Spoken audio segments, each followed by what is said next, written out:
"Mom, I gave your house to my in-laws. I thought you were going to die." Those words left my son's mouth as if they were simple, like someone commenting on the weather or asking for a glass of water. But for me, still lying in that hospital bed, with a weak body and a mind trying to understand where I was, those words were like a punch to the chest. I had just woken up from a coma that lasted 6 months. 6 months where my body rested, but my soul, I do not know where my soul was. And the first thing my only son said to me was not, "Thank God you are alive." It was not, "Mom, I was so afraid of losing you." No, it was that he had given away my house, the house I built with my own hands, with my sweat, with my years of work, to his in-laws, because he thought I was going to die. My name is Emily Parker. I am 60 years old, and this is my story. I was born in a small town south of Chicago. My mother sewed dresses for the ladies at church, and my father worked in construction.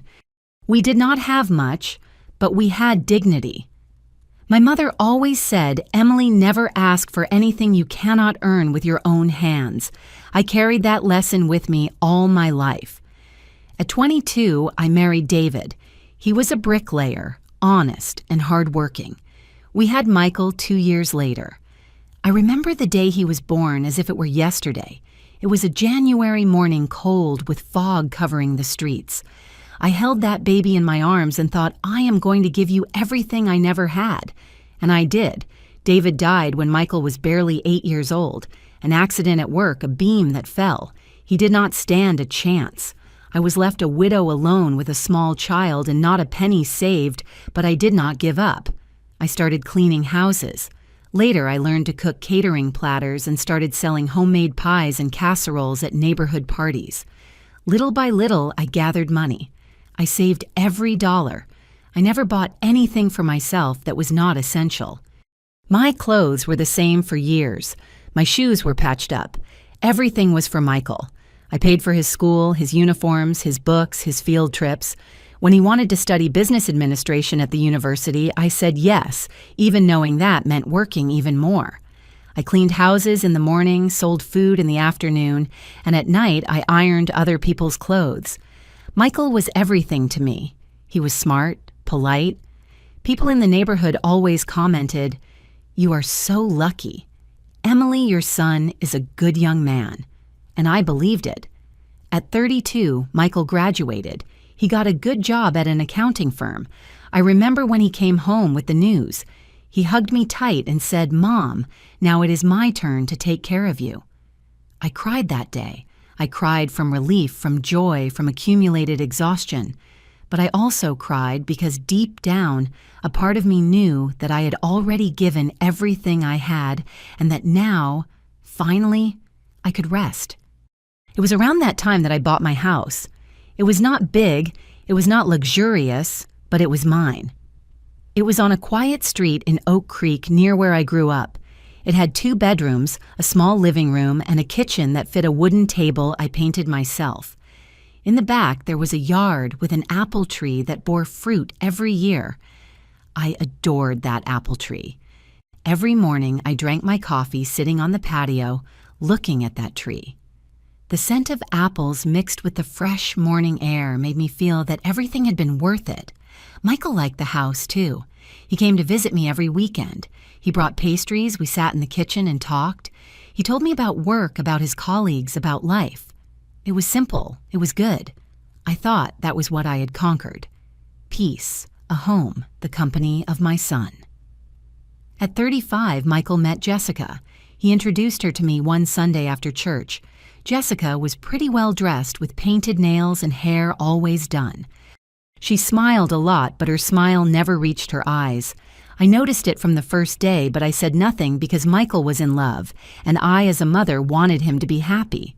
Jessica came from a middle-class family. Her father owned a hardware store, and her mother was a retired teacher. They lived in a bigger house than mine, in a better neighborhood, and Jessica never let me forget it. When she came to visit, she looked around as if she were evaluating. She touched the furniture with the tips of her fingers, as if she were afraid of getting her hands dirty. Once, while I was serving coffee, she commented, "Emily, do not. You think this house is a little Old Michael deserves to live in a better place. Do not you think I smiled? But inside, something hurt. Michael married Jessica 6 months later. The reception was at her parents' house. I helped pay for a part of it, even though I could barely afford it because he was my son, and I always did everything for my son. After the wedding, they rented a small apartment. Jessica complained all the time. She said the place was cramped, that the neighborhood was noisy, that she deserved more. Michael started working longer hours. He came back tired, stressed, but every time I asked him if everything was okay, he said yes. I am just building our future mom. Years passed. Jessica never got pregnant. We never talked about it, but I saw a bitterness growing in her eyes. She started visiting me less, and when she came, she always had a sharp comment. "Emily, do not. You get tired of cooking the same thing. Is this tablecloth the same one from 5 years ago? Michael says you do not want to change that old furniture. Why are you so attached to the past?" I never answered. I just smiled because I had learned throughout life that some battles are not worth fighting. Michael also started coming less always with excuses. A lot of work commitments, tiredness, but I understood, or at least I tried to understand. I remember a September afternoon about a year and a half ago. Michael came to visit me alone. He sat with me on the patio, looking at the apple tree. He seemed distant. "Mom," he said, "have you ever thought about selling this house?" I froze. "Sell." Why, he shrugged. "I do not know. It is a big house for you alone, and the money could help you. I do not know to live better." I looked at him, trying to understand. "Michael, this house is what I have. Here are my memories, my years of work. I do not need anything else." He stayed silent for a moment, then nodded, but he did not seem convinced. Now, while I am here in this hospital bed remembering that day, I understand. He was already planning, and I naive thought it was just a conversation. It was 7 months ago when everything changed. I was at home preparing lunch. I felt dizzy. I thought it was just fatigue, so I sat down for a moment. But the dizziness got worse. The room started to spin. My vision blurred. I tried to get up, but my legs did not obey. I fell. The last thing I remember is the cold floor against my face and the scent of apples coming from the yard. Then everything went black. When I woke up, I was in a white room, bright lights, smell of disinfectant machines beeping around me. I did not know where I was. I did not know how much time had passed. A nurse entered, and seeing me awake, she smiled with relief. "Mrs. Parker, thank God. I am going to call the doctor." My throat was dry. I tried to speak, but only a hoarse whisper came out. Where am I in the hospital, ma'am? You had a stroke. You were in a coma for 6 months. 6 months, half a year of my life. Gone." A few minutes later, the doctor entered. He checked my vitals. He asked questions. I answered what I could, but my head was still confused. "I am going to notify your son," said the nurse. "Michael." My heart filled with hope. He must be desperate, worried. He must be suffering for me. He arrived 2 hours later. He entered the room with Jessica by his side. She was impeccable as always. Michael looked tired. But no, he did not look relieved. He looked annoyed. I smiled, although weakly, although with pain. Michael, my son. He got closer, but he did not hug me. He stood there, arms crossed. "Mom, it is good that you woke up." His voice was cold, formal. Jessica stayed near the door, checking her phone. I tried to extend my hand towards him, but Michael took a step back, and then he said it. "Mom, I gave your house to my in-laws. I thought you were going to die." The silence that followed was deafening. I looked at him, waiting for it to be a bad joke, but his face was serious. Jessica looked up from her phone and completed with a calm voice. "Find another place to live." Something inside me broke in that moment. It was not rage. It was not despair. It was clarity. I looked at my son, the boy I held in my arms, whom I fed, clothed, educated, and I saw a stranger. I said nothing. I just closed my eyes and breathed deep, and in that silence I made the most important decision of my life. I was not going to argue. I was not going to beg. I was not going to lower myself. I was going to do what I always did, solve everything with my own hands. And they still did not know what was coming. I spent 3 more days in the hospital. 3 days where nurses came in and out, where doctors checked my vital signs, where tasteless food arrived on plastic trays. But none of that mattered. My mind was somewhere else. It was in my house on my patio under the shade of my apple tree. I thought about how things had been before. Before Jessica. Before my son became someone I no longer recognized. And while I looked at the white ceiling of that hospital room, I allowed myself to remember. I remembered when everything was different. Michael was a sweet boy. I do not say this just because he was my son. I say it because it was true. When he was 5 years old, he used to wake up early and come to the kitchen while I prepared breakfast. He sat on a wooden chair with his legs dangling because he still could not reach the floor, and looked at me with those big dark eyes. "Mom, can I help you?" I gave him a wooden spoon, and he stirred whatever I was cooking. Beans, oatmeal, whatever. It did not matter. The important thing was being together. I remember an April morning when he was 6 years old, he brought me a flower he had pulled from the neighbor's garden. It was a purple wildflower, all crumpled because he had squeezed it too tight in his little hand. "It is for you, Mom, because you are the prettiest." I kept that flower between the pages of my Bible. I still have it dry, fragile, but still there. That was the Michael I knew. The boy who cried when he saw a stray dog because he wanted to take it home. The boy who hugged me before sleeping and told me, "Mom, when I grow up, I'm going to buy you a huge house." I stroked his hair and told him I do not need a huge house. "My love, I just need you to be happy." And I meant it. David had died in August. August is a cruel month.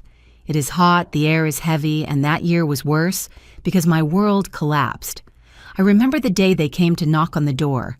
2 men from the construction company where David worked held their hard hats in their hands and kept their eyes low. "Ma'am, there was an accident." I do not remember much of what they said after.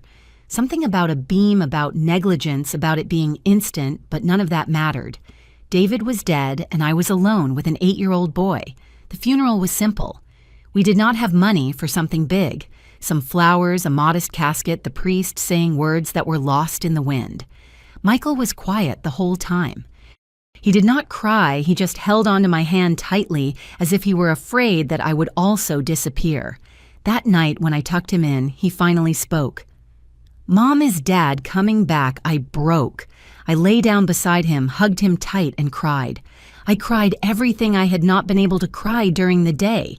And he hugged me too with his thin little arms and told me, "Don't cry, Mom, I am going to take care of you." He was 8 years old, and he already wanted to take care of me. And I swore in that moment that I would do everything possible so that he had a better life than mine. The first years were the hardest. I worked from 6 in the morning until 10 at night. I cleaned houses in neighborhoods where the ladies looked at me with pity. "Poor thing," they said, "so young and already a widow." I did not care about the pity, I cared about the money. Every dollar I earned, I kept in a cookie tin, hidden under my bed. That tin was my future. It was Michael's education. It was our food. It was everything. Michael went to school in the mornings, and in the afternoons he stayed with the neighbor, Mrs. Higgins. She was an older womankind who did not charge me much to watch him. Sometimes, when I arrived to pick him up, Michael was doing homework at Mrs. Higgins' kitchen table, surrounded by pots and the smell of chicken soup. "He is a very polite boy," Emily, Mrs. Higgins, told me. "He never gives trouble." And it was true. Michael never caused trouble, never asked for expensive toys, never complained that we could not go on school trips, never demanded anything.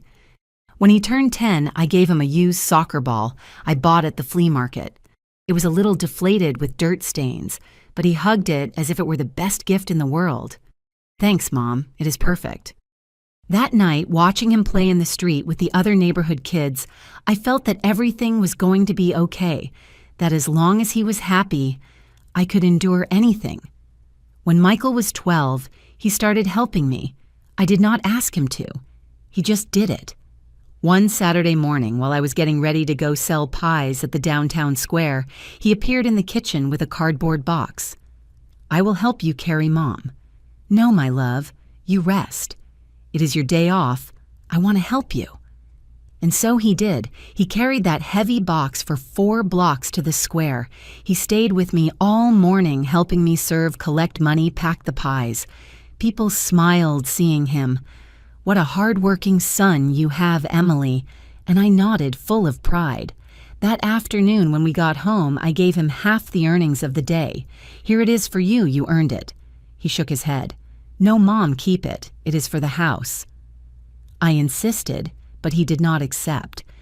"Someday I am going to earn a lot of money," he said with that seriousness of a child that still breaks my heart to remember. "And I am going to buy you everything you need. You do not have to work so hard." I hugged him tight, so tight I probably hurt him a little, but I did not care, because in that moment I felt that it was all going to be worth it. Michael was always smart. In high school, he got the best grades in his class. The teachers called to congratulate me. "Your son has a future, Mrs. Parker. He should keep studying." And I had already decided. It did not matter how much I had to work. Michael was going to college. When the time came to enroll him, I sold my only jewelry, a silver ring David had given me when we got married.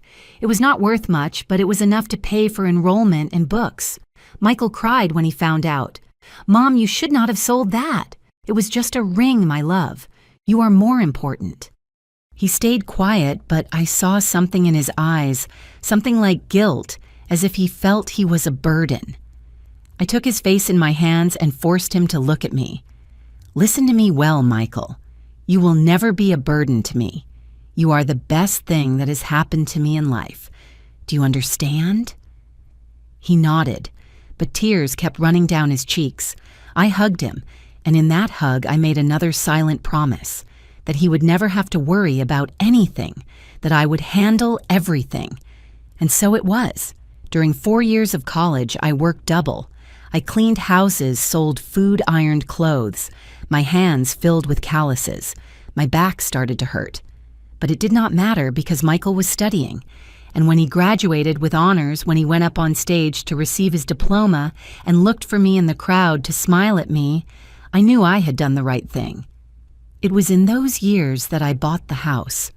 I had saved for 15 years, dollar by dollar, coin by coin. The cookie tin under my bed had filled, emptied, and refilled so many times I lost count.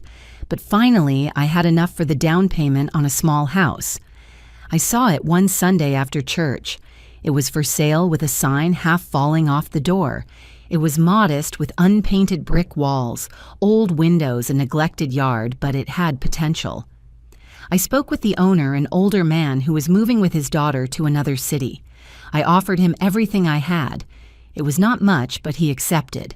"It is yours, ma'am. Take care of it." And I did. I spent months fixing it.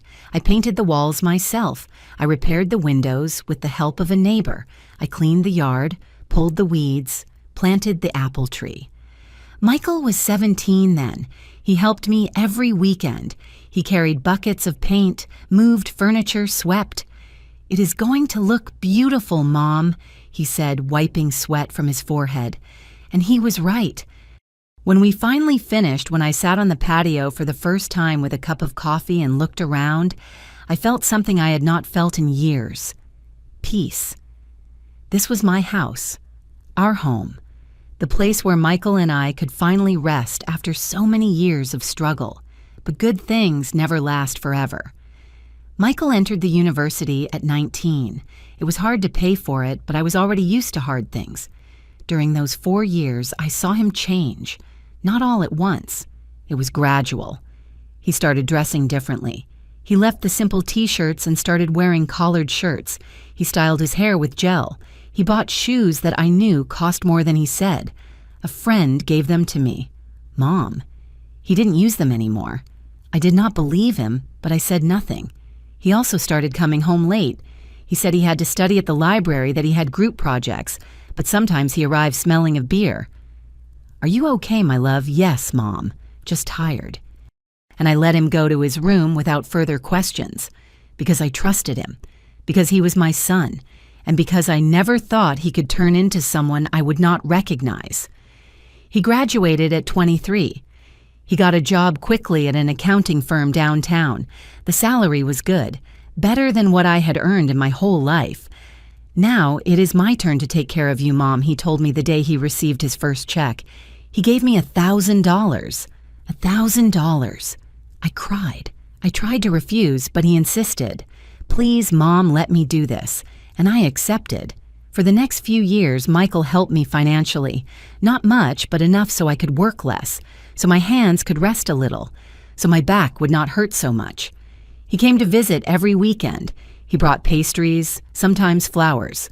We sat on the patio under the apple tree and talked. He told me about work, about his bosses, about his colleagues. I cooked his favorite dish, casserole with rice. "Nobody cooks like you, Mom." And I smiled, because those moments were everything to me. Those simple moments without complications where it was just him and me, mother and son, as it always should have been. But then he met Jessica, and everything changed. At first, it was subtle. Michael started coming less on weekends. "I have a dinner with friends, Mom. I went out with someone from work. I am going to be late. Do not wait for me." And I understood. He was young. He needed his life. But when he finally introduced her to me, I knew something was wrong. It was not because of how she looked. Jessica was pretty well-groomed, polite. It was because of how she looked at me, as if I were less, as if my house were less, as if everything I had built was worth nothing. I remember that first Sunday. They arrived after church. Michael wore a big smile. "Mom, this is Jessica, my girlfriend." Jessica extended her hand, but she did not smile with her eyes. "Nice to meet you, Mrs. Parker." "Likewise, honey. Come in, come in." I made coffee.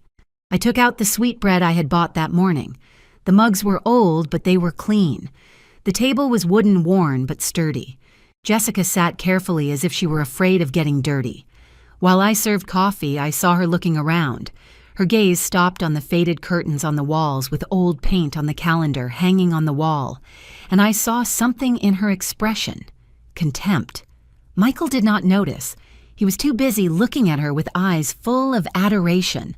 "Mom makes the best coffee," he said. Jessica took a sip and smiled, but the smile was not sincere. "It is good." We spent an hour talking, or rather, I asked questions, and Jessica responded with short, polite, empty answers. When they left, Michael hugged me. "Thanks, Mom." Jessica was a little nervous, but she liked you. I smiled and nodded, but in my heart, I knew the truth. Jessica was not nervous. Jessica was evaluating me, and I had failed the test. Now lying in this hospital bed with the constant beeping of machines around me, I understand everything. I understand that from that first day, Jessica saw my house as something she could take. I understand that Michael, little by little, stopped being my son and became her husband. I understand that while I gave everything, they just waited. They waited for me to disappear, and they almost succeeded, but I woke up. And now everything was going to change. Michael's wedding to Jessica was in June. June is a rainy month, but that year the sky was clear, as if even the weather conspired for everything to go perfectly. The wedding was in the garden of Jessica's parents' house, a big house, 2 stories with white columns and a garden full of roses. There were tables with white tablecloths, centerpieces with expensive flowers, uniformed waiters serving champagne. I arrived early with the nicest dress I had. I had bought it used at a thrift store, but it was in good condition. Beige simple, with long sleeves. I did my hair myself, pulled back in a low bun. When I arrived, Jessica's mother, Sarah, received me with a tense smile. "Emily, good thing you arrived. Come, let me introduce you to the family." She took me from table to table, introducing me as the groom's mother. People nodded, smiled politely, and then continued talking among themselves. I did not fit in there. I knew it from the moment I saw the dresses of the other ladies. Designer dresses, gold jewelry, elaborate hairstyles, and there I was with my used dress and my shoes from 10 years ago. But I did not care. I was there for Michael. I saw him at the altar waiting. He looked so handsome in his black suit, nervous but happy. When our eyes met, he smiled at me, and for a moment I saw again the boy who told me, "When I grow up, I am going to buy you a huge house." Jessica walked in on her father's arm. She wore a white dress elaborate with beads that shone in the sun. Her hair was perfectly styled, her makeup impeccable. She was beautiful. And when she reached the altar and took Michael's hand, I saw in my son's eyes something that hurt me. Absolute adoration. The ceremony was short. The priest spoke about love, commitment, family. Michael and Jessica said their vows. They kissed. People applauded. And I, sitting in the first row on the groom's side, applauded too. Although something inside me felt broken. The party was long. There was music, dancing, food dishes I had never tasted, wine that cost more than I earned in a week.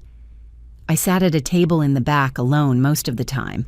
Some of Jessica's aunts came to talk to me, but the conversation was always brief, awkward. "And what do you do for a living, Mrs. Parker?" "I sell food, catering, homemade pies." "Ah, how nice, how hard-working." And then they left. Michael came to see me once between dances. "Are you okay, Mom?" "Yes, my love. Everything is beautiful. I am very happy for you." He kissed me on the forehead and returned to Jessica. I stayed there watching them dance under the lights hanging from the trees. Jessica laughed. Michael looked at her as if she were the only thing that existed in the world. And I felt I was losing him. Not all at once, but little by little, like sand, slipping through fingers. I helped pay part of the wedding. Michael did not ask me, but I insisted. "Mom, you do not have to do it. I have savings. I want to do it, my love. You are my only son. Let me help." I gave him $3,000. It was all I had saved that year, money I had kept selling food cleaning houses. Michael accepted it, but I saw in his eyes something like pity.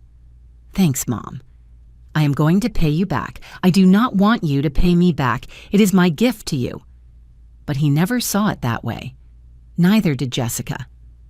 Months later, during a lunch at my house, I heard Jessica talking to Michael in the living room while I prepared coffee in the kitchen. "I cannot believe you accepted that money from her." Poor thing, she surely was left with nothing. Her tone was not compassionate, it was mocking. Michael murmured something I did not manage to hear. "I just do not understand why she lives in this house that is so old. She could sell it, move to a smaller apartment, more modern. This is too much for her alone." I stood still with the coffee pot in my hand. Michael did not answer. And that silence hurt me more than any word. The first months after the wedding, Michael kept coming to visit me. Not as often as before, but he came. Sometimes he brought Jessica. Other times he came alone. When he came alone, it was like before. We sat on the patio under the apple tree and talked.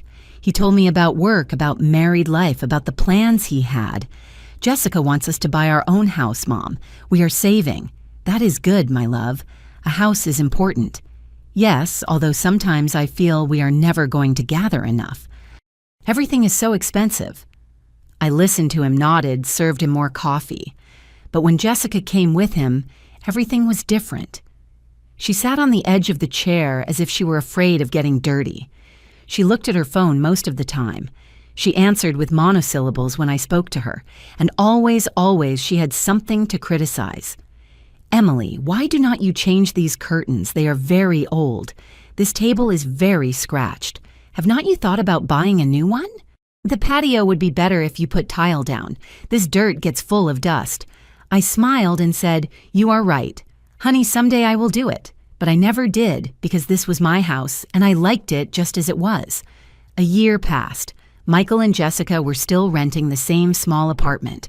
Jessica complained constantly. "I cannot live like this forever, Michael. We deserve something better."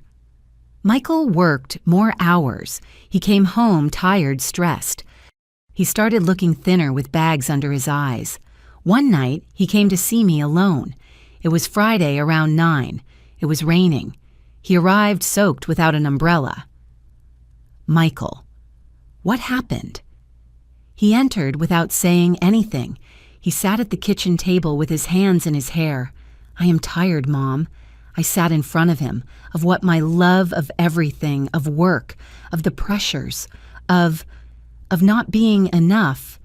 I took his hands. "You are more than enough. Do not let anyone make you feel otherwise." He stayed quiet for a moment. Then he looked up. "Jessica wants us to buy a house, but I do not have enough money for the down payment. I have been looking for loans, but interest rates are sky high. Give it time, my love. It will come. I do not know if she can wait anymore. She is very frustrated." Something in his voice hurt me, as if Jessica's frustration was more important than his own peace. Michael listened to me. "You cannot live just to please someone else, not even your wife." He looked at me surprised. "Mom, I am telling the truth. Marriage is of two. If she cannot have patience, then the problem is not yours. It is hers." He stayed in silence. Then he nodded, but he did not look convinced. That night, he stayed to sleep in his old room, and for a moment, everything was like before. My son under my roof, safe at peace. But things did not improve. Jessica started calling Michael at all hours. I knew because when he came to visit, his phone would not stop ringing. "It is Jessica. She wants me to come home. But you just got here. I know, Mom. But she is upset. She says I left her alone all day, and he left." Every time that happened, I stood at the door watching him walk away, and I felt I was losing him more and more. 2 years after the wedding visits became increasingly scarce. Michael only came once a month, sometimes not even that. When I asked him why, he always had an excuse. "Too much work, Mom. Jessica does not feel well. We have commitments." And I nodded, although inside something broke a little more each time. It was around that time I started noticing Michael was different, not just busier, more distant. He spoke less, he smiled less. When he came to visit, he stayed only an hour and then left. "Sorry, Mom, I have to go, but you have not even tasted the casserole. Next time, I promise." But next time was always the same, and little by little, I stopped cooking for him, because I knew he would not stay to eat. 3 years after the wedding, Jessica and Michael still had no children. I never asked. It was not my place, but Jessica mentioned it once during one of her few visits. We were sitting in the living room. Michael had gone to the bathroom, and suddenly Jessica said, "We cannot have children." I looked at her surprised. "I'm so sorry, honey. It is not your problem." Her voice was cold, but Michael is taking it badly. "He says he wanted to give you grandchildren. Give it time. There are other options. I do not want to talk about it." She cut me off.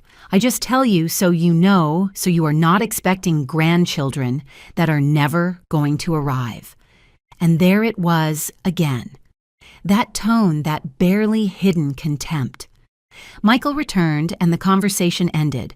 But from that day, something changed in the relationship between Jessica and me. She no longer feigned kindness. She no longer smiled when she saw me.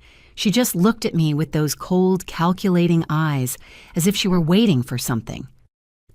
4 years after the wedding, Michael came to visit me one September afternoon. He was alone. He sat with me on the patio, looking at the apple tree. There were apples hanging from the branches. The air smelled fresh of recent rain. "Mom," he said without looking at me, "have you ever thought about selling this house?" I felt the air escape my lungs. "Sell?" Why, he shrugged. "I do not know. It is big for you alone. And the money could help you. You could move to a smaller place, easier to maintain." "Michael, this house is my home. Here are all my memories. Your dad and I, we built this together. You grew up here. I know, Mom. I was just thinking out loud." There was a long silence. "Did Jessica ask you to ask me this?" Michael did not answer, and that lack of answer was all the answer I needed. I looked at him. My son, the boy I had carried in my arms, the young man who had promised to take care of me. And I saw a stranger. I am not going to sell my house, Michael. It is okay, Mom. It was just a question. And he stayed half an hour more, and then he left. And I stayed sitting on the patio under the apple tree with a broken heart, because that question was not innocent. It was a test, and I had just failed it. The following months were strange. Michael stopped coming completely. He called once in a while, but conversations were brief. "How are you, Mom? Good, my love. And you good?" "Busy. I will call you later." And he hung up. I tried not to think too much about it. I tried to convince myself it was normal, that he was busy, that he had his own life. But deep down, I knew the truth. He was drifting away from me, and I did not know how to stop it. It was in December of that year when I felt the first dizziness. I was in the kitchen baking pies to sell at the holiday market. Suddenly, everything started to spin. I grabbed the edge of the table and waited for it to pass. It passed. But 2 days later, it happened again, and then again. I went to the doctor at the community clinic. He ran some tests. He told me my blood pressure was high. "You have to take care of yourself, ma'am. Less salt, less stress, more rest." I nodded. I took the pills he prescribed, but I did not say anything to Michael, because I knew that if I told him, he would come only out of obligation, and I did not want that. I wanted him to come because he loved me, not because he felt guilty. Another year passed. The dizziness continued. Sometimes it was mild, other times strong. But I kept going. I kept selling food. I kept taking care of my house. I kept waiting for Michael to come back. And then one afternoon in May, everything changed. I was in the kitchen, as always, preparing lunch. The radio was on. They were playing an old country song. Suddenly, I felt the floor move under my feet, but this time it did not stop. I tried to grab onto something, but my hands did not respond. I fell, and before everything turned black, I managed to think, "Michael, forgive me." I do not remember the hospital. I do not remember the ambulance or the lights or the voices of the paramedics. The only thing I remember is waking up in darkness, a complete, silent, heavy darkness. I could not move my body. I could not open my eyes. I could not speak, but I could hear. At first, they were just distant sounds, beeping, muffled voices, hurried steps. Then, little by little, I started to recognize words. Severe stroke. She is in a coma. We do not know when she will wake up if she wakes up. And then I heard Michael's voice. How long can she be like this? He did not sound anguished. He sounded tired. The doctor answered something I did not hear well, but I caught loose words. Weeks, months. There are no guarantees. I wanted to scream. I wanted to tell him I was there, that I could hear him not to leave me, but my body did not respond, and everything went back to darkness. The coma is a strange place. It is not like sleeping. It is not like dreaming. It is like being suspended between two worlds, neither here nor there. Sometimes I heard voices. Sometimes I felt hands touching mine, but I could not answer. The first days or weeks, I'm not sure I heard Michael coming to visit me. He would come in, sit next to my bed, and talk. "Mom, I do not know if you can hear me. The doctors say that maybe you can, that maybe it helps." He paused. "Jessica says we have to be realistic, that you would not want to live like this." Another longer pause. "I do not know what to do, Mom. I do not know what you want me to do." And then he would leave. I wanted to scream at him. "I am here. I am fighting. Do not leave me." But I could not. Michael's visits became less frequent. At first, he came every day, then every 2 days, then once a week. And when he came, he did not talk as much anymore. He just sat in silence. Sometimes he whispered, "I am sorry, Mom." But he never said why he was sorry. One day I heard Jessica. It was the first time she came, or at least the first time I heard her. Her voice was cold, impatient. "Michael, we cannot keep paying this. The hospital is expensive. It is my mother, Jessica."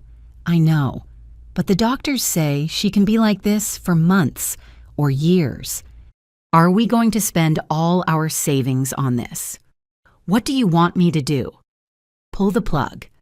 I am not saying that. I am just saying that we have to think about ourselves too.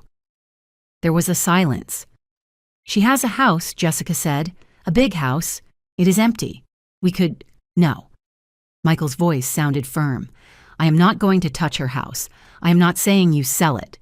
Just that we use it, temporarily, while she is here. Jessica, I already said no.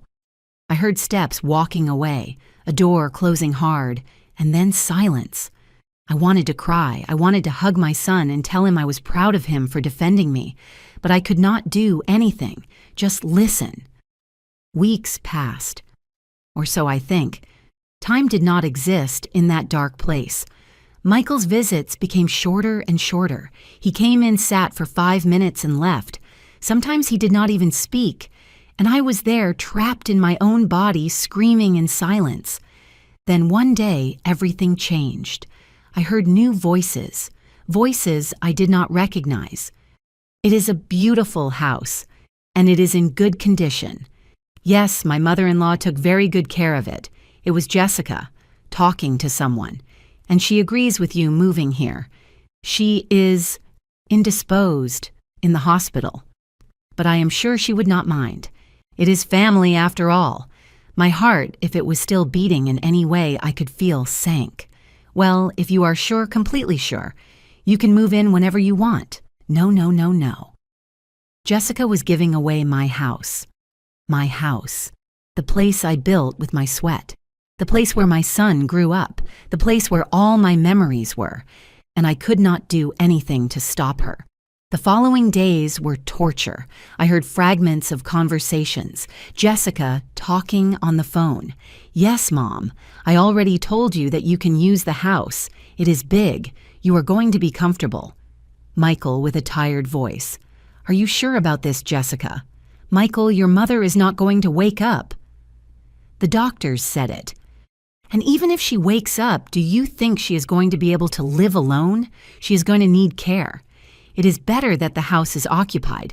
They did not say she is not going to wake up. They said they do not know. It is the same. No, Jessica, it is not the same. But his voice had no conviction. He sounded defeated, as if he had already lost the battle.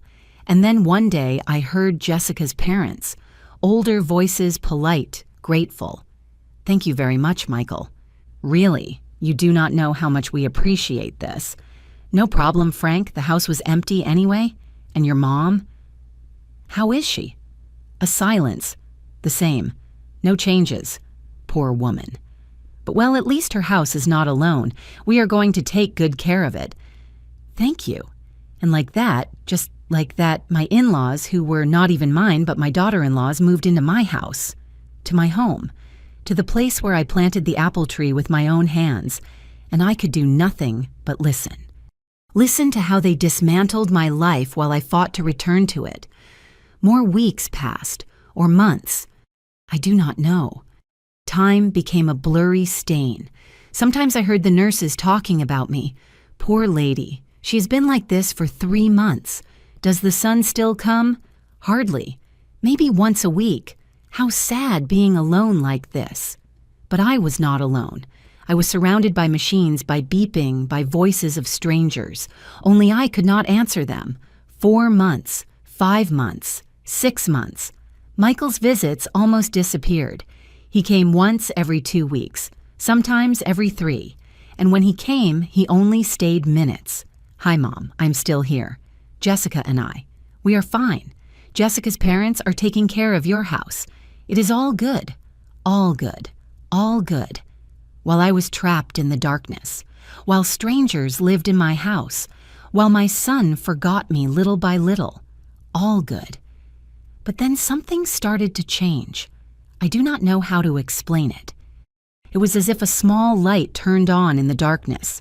At first I could not move, but I started to feel.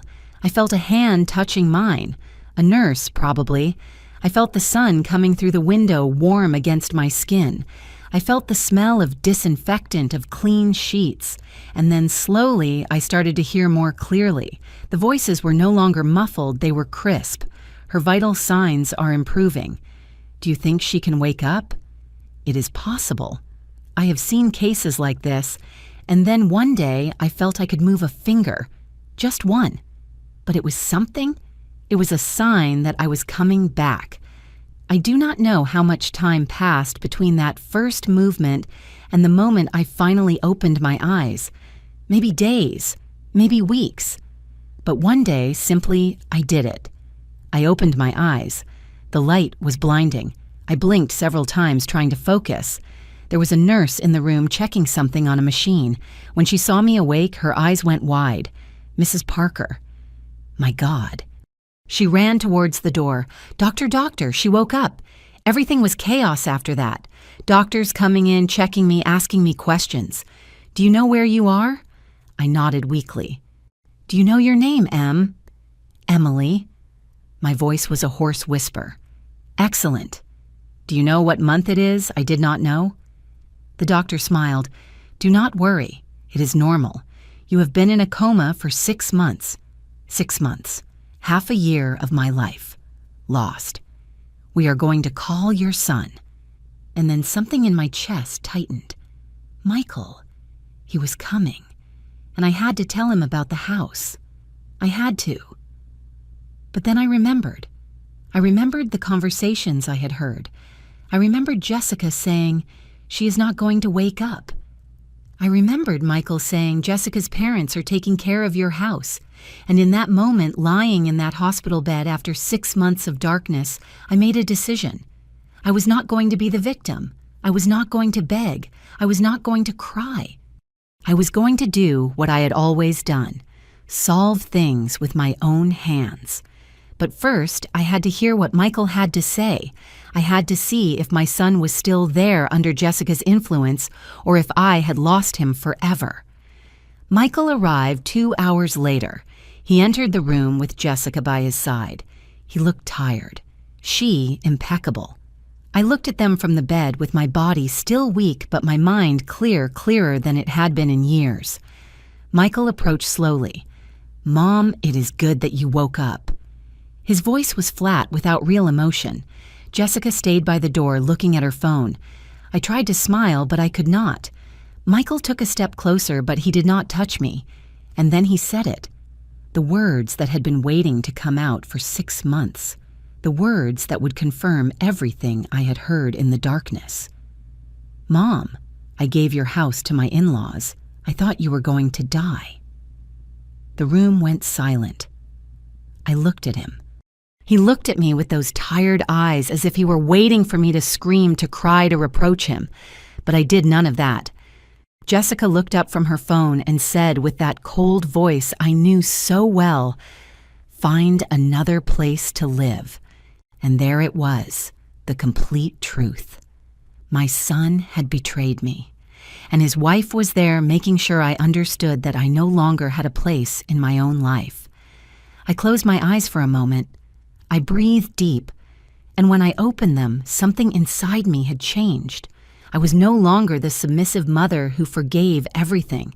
I was no longer the woman who stayed quiet in the face of offenses. I was Emily Parker, the woman who had survived widowhood poverty 6 months in a coma, and I was not going to let them take what was mine. I understand, I said with a calm voice. Michael blinked, surprised by my calm. You understand? Yes, I understand perfectly. Jessica frowned, confused. So, Mom, there's nothing to solve. The house already. I know Michael. I heard everything. He froze. What I heard everything. During the coma, every conversation, every decision you made without me. Jessica went pale. Michael opened his mouth, but nothing came out. Now. I continued with a firm voice, although my body trembled from the effort. I want you to get out of this room and not come back until I call you. Mom. Get out, Michael. He looked at me for a moment more. Then he lowered his head and left. Jessica followed him. But before crossing the door, she shot me a look. a look that said, "This does not end here." And she was right. It did not end there. It was just beginning. I spent 4 more days in the hospital after that encounter. 4 days where doctors ran tests, therapies, constant checkups. 4 days where I had to relearn basic things: walking without wobbling, holding a spoon without my hand shaking, speaking without my tongue getting stuck. The body is strange. It can be asleep for 6 months and forget things you thought were permanent, but the mind was clearer than ever. During those 4 days, while nurses helped me walk down the hall, while physical therapists guided me in simple exercises, I thought about everything I had heard during the coma. I thought about the conversations between Michael and Jessica. I thought about how they had given away my house without my consent, and I thought about what to do about it. Because one thing was clear: I was not going to sit with my arms crossed. Michael did not come back to visit me during those 4 days. He called once the second day after I woke up. He spoke with the nurse. He asked how I was and asked her to give me a message. "Your son says he's busy with work, but he will come soon." I nodded, but I knew the truth. He did not come because he was afraid to face me, afraid that I would reproach him, and he was right to be afraid. Jessica did not come either, but that did not surprise me. She had never come before. Why would she start now? The 3rd day in the hospital, I asked to speak with the social worker. She was a young woman about 30 with glasses and a kind smile. "Mrs. Parker, how can I help you? I need to make some calls, and I need information." She sat next to my bed. She took out a notebook. "Tell me." I was in a coma for 6 months. During that time, my son made decisions about my property without my consent. I need to know what rights I have. She frowned. What kind of decisions he gave my house to other people? He said they could live there, but the house is in my name. I never signed anything. The social worker wrote quickly. "Does he have power of attorney over you?" "No, I never signed anything like that." "Then he had no legal right to make those decisions." I nodded. "I thought so. Can you help me contact a lawyer?" She nodded. "Of course. There are free legal services for people in your situation. Let me make some calls." And so, while my body recovered slowly, my plan began to take shape. The next day, the lawyer came. His name was Mr. Davis. He was a man of about 50 with gray hair and a firm voice. He carried a worn leather briefcase and reading glasses that he put on and took off constantly. He sat next to my bed and listened to my full story. I told him about the stroke, about the coma, about the conversations I had heard about how Michael had given my house to Jessica's parents without my permission. He took notes, nodded, asked questions. "Is the house in your name?" "Yes, only in my name." "Do you have the deed?" "It is in my house in a drawer of the living room cabinet, along with other important documents." "Did your son sign anything in your name?" "I do not know, but if he did, it was without my consent, and I never gave him power of attorney." Mr. Davis took off his glasses and looked directly at me. "Mrs. Parker, what your son did is misappropriation. If he allowed other people to occupy your property without your consent, that is illegal. And if he forged your signature on any document, that is fraud." I felt something in my chest. It was not satisfaction, it was sadness, because we were talking about my son, about Michael, about the boy who had grown up in that house, who had promised to take care of me, and now I was there planning legal action against him. What can I do? First, I need to verify if there are forged documents. For that, I have to go to the Public Registry of Property and check if there is any recent movement on your house. Second, I need you to sign a legal power of attorney so I can act on your behalf. How long will it take? A few days, maybe a week. I do not have much money to pay you. He raised his hand. "Ma'am, this is part of a legal aid program. You do not have to pay me. I just want to help you recover what is yours." I felt tears in my eyes, tears of relief, of gratitude. "Thank you, Mr. Davis. Do not thank me yet. Let's get your house back first." And so the plan was set in motion. That That same afternoon, Mr. Davis brought the papers for the legal power of attorney. I read them carefully. I signed with a trembling but firm hand. "I'm going to start the investigations tomorrow myself," he said. "I will keep you informed." When he left, I stayed lying in bed, looking at the ceiling. For the first time in months, I felt something like hope. The next day, the doctor discharged me. "Your recovery has been remarkable, Mrs. Parker, but you have to continue with physical therapy. Take your medications and come for checkups every 2 weeks." "Yes, doctor, I will. Do you have somewhere to go?" That question hit me, because I did not. I did not have anywhere to go. My house was occupied by Jessica's parents, and I was not going to ask Michael for help. I have friends. I lied. The doctor did not seem convinced, but he nodded. "Very well, the nurse will give you the discharge papers and prescriptions. Take care of yourself." When he left, I sat on the bed dressed in the clothes the nurses had kept for me. The same clothes I wore the day of the stroke, now washed and folded a simple cream blouse jeans, my old shoes. I saw myself in the bathroom mirror. I had lost weight. My hair, which I had always kept well groomed, was completely white. I had new wrinkles around my eyes, my mouth. I looked old, 60 years, and I felt as if I were 100, but I was alive, and that was what mattered. I called Mrs. Higgins, my old neighbor, the woman who had taken care of Michael when he was a child. She answered after 3 rings. "Hello, Mrs. Higgins. It is Emily." There was a silence. "Emily." "My God, I heard you had woken up. How are you?" I am fine. I am leaving the hospital today, and I need a favor. Tell me, dear, whatever you need. Can I stay with you for a few days, just until I resolve some things?" "Of course. Come whenever you want. My house is your house." I felt a weight lift off my shoulders. "Thank you, Mrs. Higgins. Thank you. Do not thank me. See you soon." I left the hospital that afternoon. I did not call Michael.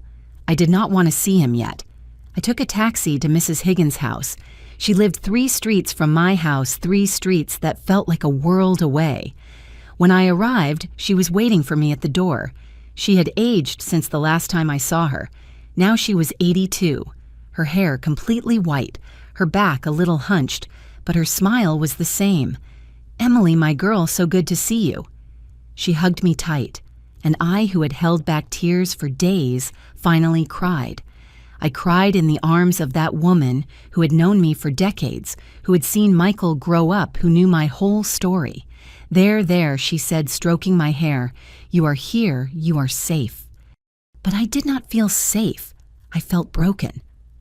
Mrs. Higgins settled me in the guest room, a small room with a twin bed, an old dresser, and a window that looked out to the yard. "Rest all you need, and when you are ready, tell me what happened." But I could not rest. That night, after Mrs. Higgins went to sleep, I sat on the bed looking out the window. From there, I could see the lights of the neighboring houses, and if I leaned out a little, I could see my house. My house. The lights were on. There was a car parked outside that I did not recognize, surely Jessica's parents, strangers living in my home, sleeping in my beds, using my things. I felt rage, but I also felt something else. Determination. The next day, early in the morning, Mr. Davis called me on Mrs. Higgins' cell phone. "Mrs. Parker, I have news. Tell me." I went to the public registry of property. I reviewed all documents related to your house. There is no change of ownership. There is no sale. There is no document transferring the property to another person. I breathed relieved. "So the house is still mine. Legally, yes, but there is a problem." "Which one?" "Your son signed a commoditatum contract." "What is that?" "It is a contract where the owner allows someone else to use their property for free for a set period. In this case, your son signed a contract in favor of Mr. Frank and Mrs. Sarah Miller, your daughter-in-law's parents, for a period of 2 years. I felt blood rushing to my head. But he had no right to sign that. The house is mine. Exactly. And there is the legal problem. Your son signed that contract using a power of attorney he claims to have over you. But when I reviewed the documents, I saw that power of attorney is fake. Fake, yes. The signature that appears as yours does not match your real signature, and the date of the document says it was signed a year ago. But according to my investigations, you never went to that notary office? I spoke with the notary, and he has no record of you being there that day. I closed my eyes. Michael had forged my signature. My own son. What does this mean? It means the contract is null and void, and it means we can proceed with a lawsuit for fraud and misappropriation. Also, we can request an immediate eviction order for the current occupants of your house. How long will it take? If we act fast and with the evidence we have, we could have a court order in 2 or 3 days. Afterwards, a sheriff will execute the eviction. We can also file criminal charges against your son for forgery of documents. My heart beat fast. Criminal charges against Michael. Mr. Davis, is there any way to recover my house without Michael going to jail? There was a silence. Mrs. Parker, I understand he is your son, but what he did is a serious crime. If we do not file charges, he could do it again or do something worse. I know, but... Can I think about it? Of course, but every day that passes is one more day those people live in your house illegally. I understand. Give me a day. Tomorrow, I will give you my answer. Okay, I will call you tomorrow. He hung up. I stayed there with the phone in my hand, trembling. That afternoon, I gathered courage and walked to my house. I just wanted to see it. I just wanted to know it was still there. I walked slowly, leaning on walls when I felt dizzy. The doctor had told me I should rest, but I could not. I needed to see my house. When I reached my street, I stopped. There it was, my brick-walled house, my wooden door, my window with the curtains I had sewn, but everything looked different. There were new planters at the entrance. Planters I had not put there. The paint on the door had been changed. Now it was a green color I would never have chosen.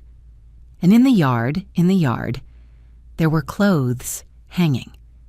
Clothes that were not mine. I got closer, heart beating fast. I could see through the living room window, and what I saw broke my heart. There were new furniture, a big leather couch occupying the place where my old fabric sofa had been, a huge television on the wall, a glass coffee table. Everything of mine had disappeared as if I had never existed. Can I help you? I jumped. An older man was at the door. He must have been about 65 with gray hair and glasses. He wore a plaid shirt and jeans. Frank Jessica's father. Are you looking for someone?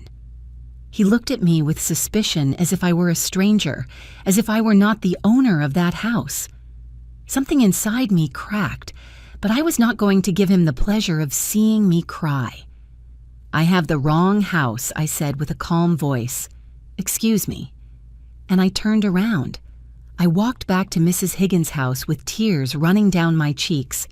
But they were not tears of sadness, they were tears of rage. That night, I called Lawyer Davis. Mr. Davis, proceed with everything. Are you sure? Completely sure. I want my house back and I want justice to be done. Understood. I will file the documents tomorrow myself. In 3 days at the latest, we will have the court order. Thank you. Mrs. Parker, I know this is hard, but you are doing the right thing. I know. I hung up. I sat on the bed looking out the window towards my house, and for the first time in a long time, I felt I had control. Michael and Jessica thought they could take everything from me. They thought I was weak, that I was a victim. But they were wrong, and soon they would know. The next 3 days were the longest of my life, not because of physical pain. That was already diminishing. The therapy I did every morning at Mrs. Higgins' house was working. I could walk without getting dizzy. I could hold a cup of coffee without trembling. No, what consumed me was the wait for the court order, the wait for all this to end, Mr. Davis called me every afternoon with updates. I already filed the lawsuit, Mrs. Parker. The judge is reviewing the documents. We need one more signature and additional witness. Each call filled me with anxiety and hope at the same time. Mrs. Higgins tried to keep me distracted. Come, Emily, help me make these cookies. Let's watch the soap opera. Tell me how you feel today. She was kind patient, but I could not concentrate on anything other than my house, on recovering what was mine and facing Michael. The second day after leaving the hospital, Michael finally came looking for me. Mrs. Higgins warned me from the door. "Emily, your son is here." I felt my stomach turn. "Do you want me to tell him you are not here?" "No, let him in." I needed to see him. I needed to look him in the eye. Michael entered the living room with an insecure step. He looked tired, thinner than the last time I had seen him at the hospital. "Mom, sit down." He sat on the armchair across from me. Mrs.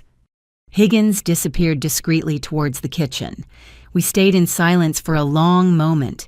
He looked at the floor. I looked at him. Finally, he spoke. "I did not know you had left the hospital.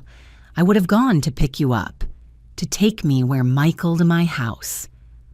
The house you gave to your in-laws." He shuddered. "Mom, I thought you were going to die. The doctors said that." "The doctors never said I was going to die. They said they did not know how long I would be in a coma. There is a difference." I was scared. Scared of what? Of being left with a sick mother, of having to take care of me. "No, it is not that. I was scared of losing you. And when Jessica suggested that—" "Ah, Jessica," I could not avoid the bitter tone. "Of course, Jessica. She just wanted to help. Help giving my house to her parents is helping. They needed a place to live. They had sold their house to pay debts, and I needed my house too. Michael, that house I bought with my sweat. That house where I raised you." My voice broke at the end. He covered his face with his hands. "I am sorry, Mom. I am so sorry. Why did you do it?" He looked up. His eyes were red. "Why?" "Because I did not know what else to do. The hospital was so expensive. And Jessica kept saying we had to be practical, that your house was empty, that her parents would take care of it, that you were not coming back. But I came back. Yes."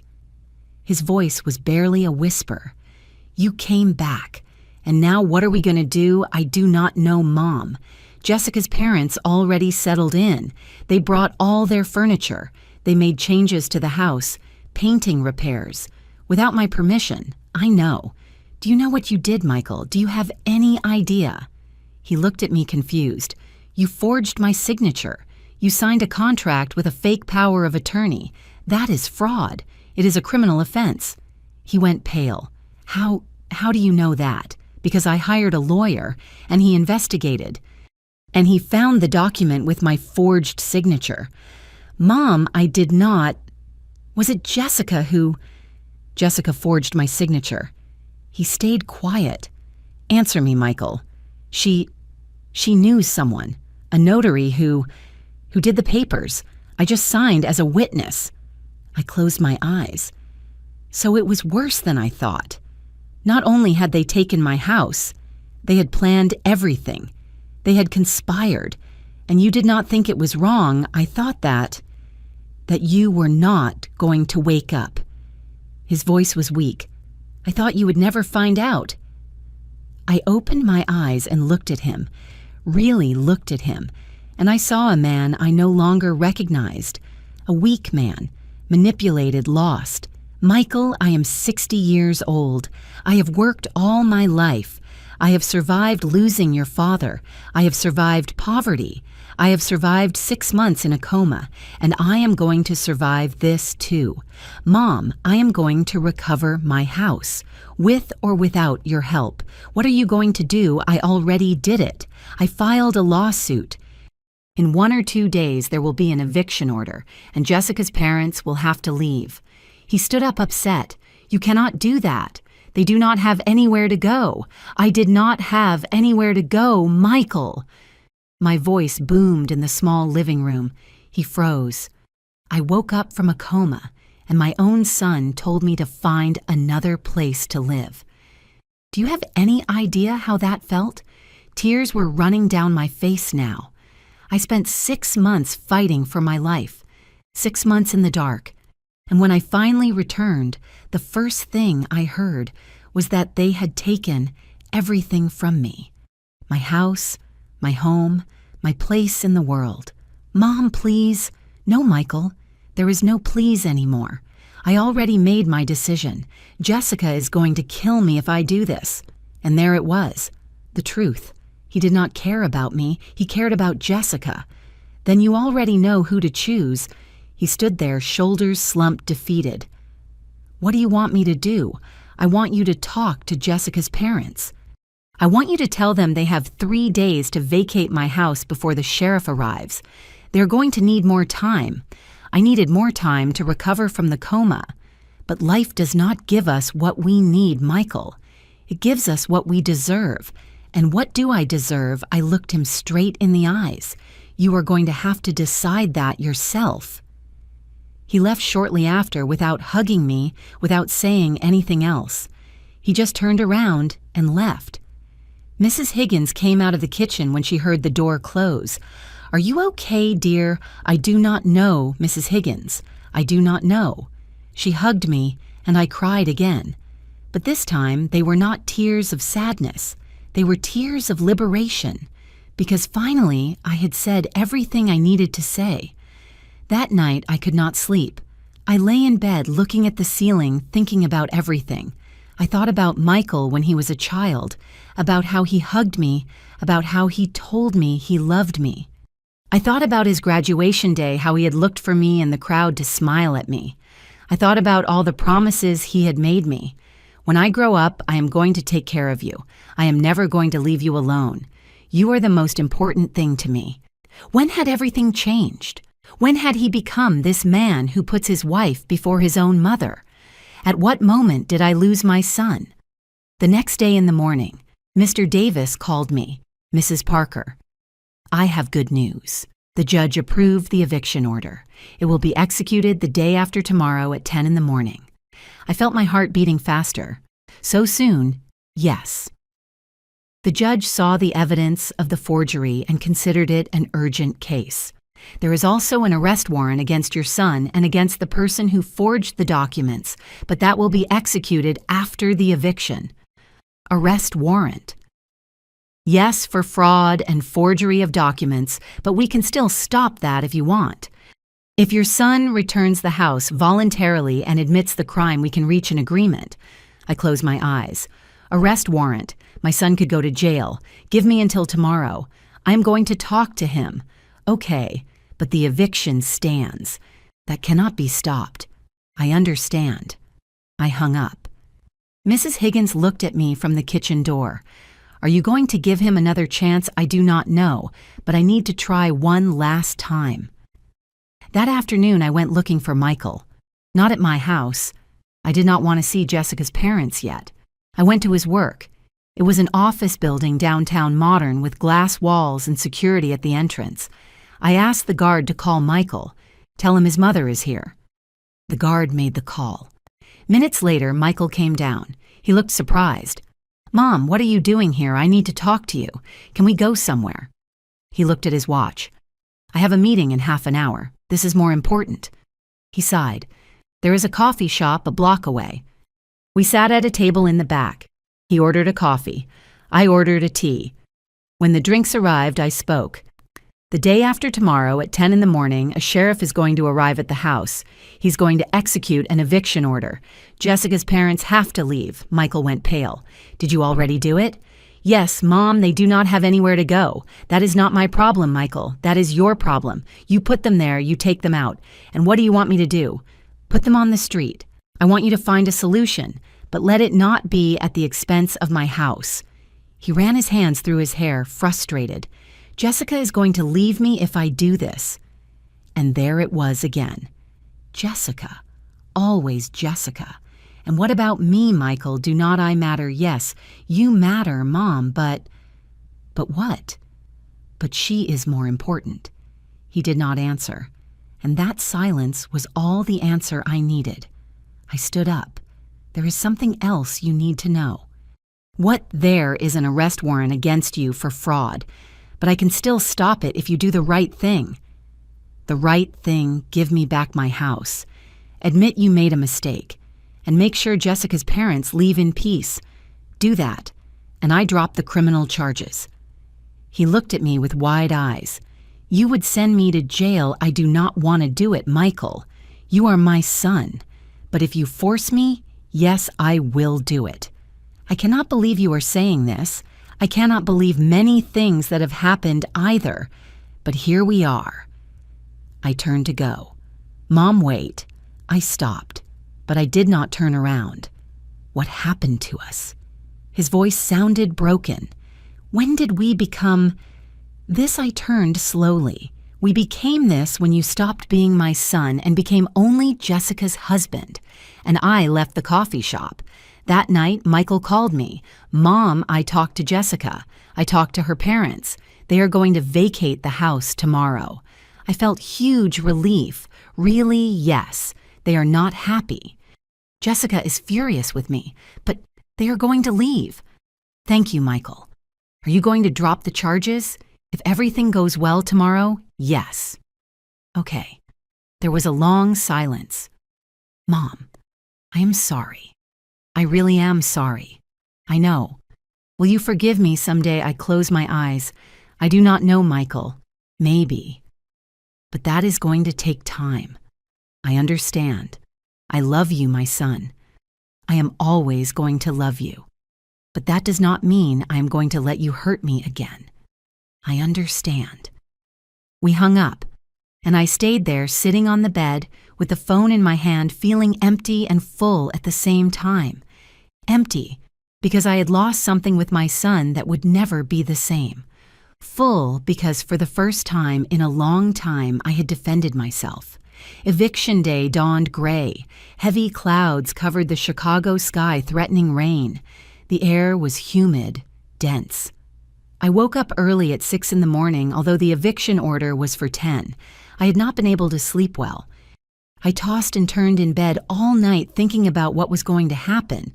In a few hours, I would return to my house, but I did not know in what state I would find it. I did not know what Jessica's parents had done with my things, with my furniture, with my memories. Mrs. Higgins prepared coffee and muffins for breakfast. You have to eat something, Emily. It is going to be a long day. I tried to eat, but the food got stuck in my throat. I cannot, Mrs. Higgins. I am too nervous. I know, dear, but you need strength. I took a sip of coffee. It was hot, comforting. Do you want me to go with you? No, this is something I have to do alone. She nodded, understanding. But if you need me, just call. I will be here. Thank you. At 9:30, I left Mrs. Higgins's house. I walked slowly towards my street. My heart was beating so hard I could hear it in my ears. When I reached the corner, I saw there was already an official car parked in front of my house. It was white with official letters on the side. Lawyer Mr. Davis was standing next to the car talking to a uniformed man. It must be Officer Stevens. When he saw me, the lawyer came towards me. Mrs. Parker, good morning. Good morning, Mr. Davis. How do you feel? Nervous? It is understandable. Let me introduce you to Officer Stevens. He is the one who is going to execute the order. The officer was a man of about 40 with a mustache and a serious expression. He extended his hand.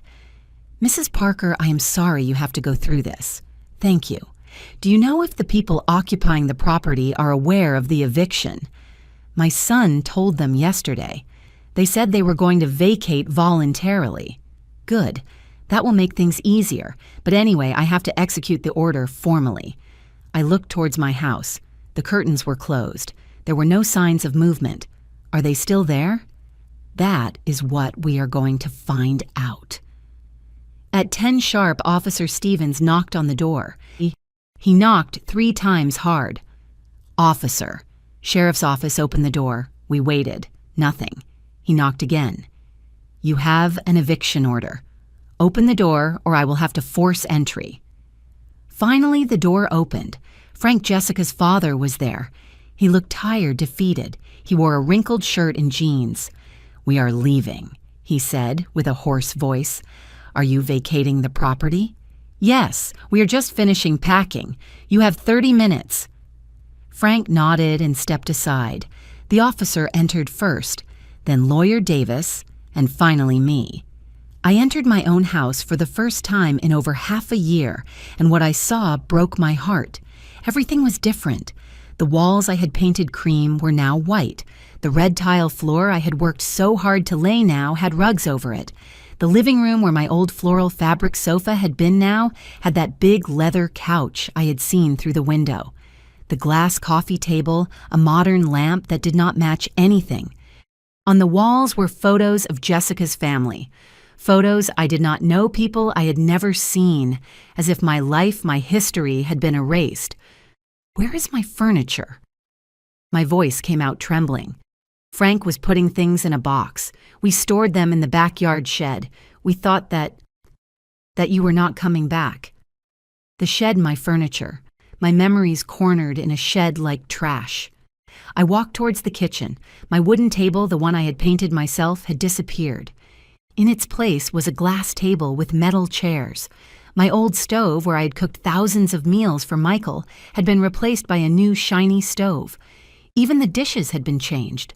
My chipped mugs were no longer there, my ceramic plates with flowers. Everything was new, modern, impersonal. "Where is Mrs. Sarah?" asked the officer. "In the bedroom packing." I walked towards the bedrooms. The one that had been my room now had a king-size bed which I did not recognize. The curtains were different. The closet was full of clothes that were not mine. In Michael's bedroom, the one that had been his childhood room, I found Sarah. She was a woman of about 60, thin, with dyed brown hair and pearl earrings. She was folding clothes and putting them in suitcases. When she saw me, she stopped. We looked at each other in silence for a moment. "Mrs. Parker," she said finally. Her voice was cold. "I did not think you were going to come back." "Well, I came back. Michael told us you were very sick, that probably you would not wake up." Michael was wrong. She went back to folding clothes with abrupt movements. "This is not fair. We did not have anywhere to go. Michael offered us this house. We did nothing wrong except live in a house that was not yours without my permission. Your permission was not necessary. You were in a coma. Michael had the right to... Michael had no right. This house is mine, only mine, and you knew it." She closed the suitcase forcefully. "Jessica was right about you. You are a selfish woman." Those words hit me like a slap. Selfish for wanting to recover my own house, for not thinking about your son, for putting him in this position. Jessica is furious with him. Their marriage is... If my son's marriage is in trouble, it is because he made bad decisions, not because of me. You do not understand. I understand perfectly. You took advantage of my illness, and now that I woke up, you are upset because you have to face the consequences. Sarah looked at me with eyes full of rage. "Someday you are going to be alone, Mrs. Parker, completely alone.